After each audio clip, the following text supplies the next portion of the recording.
নমস্কার বন্ধুরা, আমি আজ রান্না করব আলু পটল দিয়ে কাতলা মাছের পাতলা ঝোল।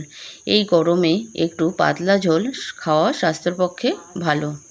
ধুয়ে পরিষ্কার করে নুন হলুদ মেখে নিয়েছি। আলু পটল পাতলা করে কেটে নিয়েছি। জিরে, আদা, টমেটো, কাঁচা লঙ্কা একটা পেস্ট করে নিয়েছি। কড়াইতে তেল দিয়ে দিলাম।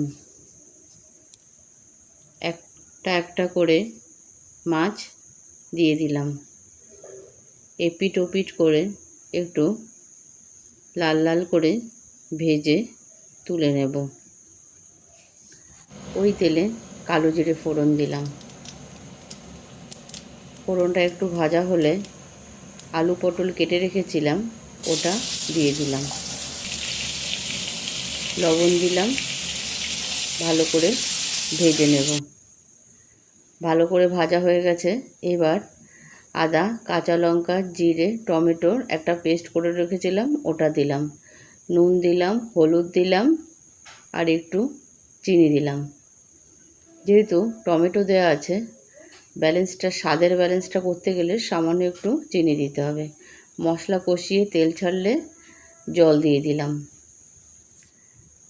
ঝোল ফুটে উঠলে আগে থেকে ভেজে রাখা মাছগুলো দিয়ে দিলাম।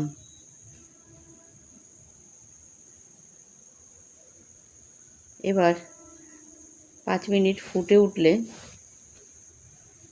তৈরি হয়ে গেল আমাদের আলু পটল দিয়ে পাতলা কাতলা মাছের ঝোল।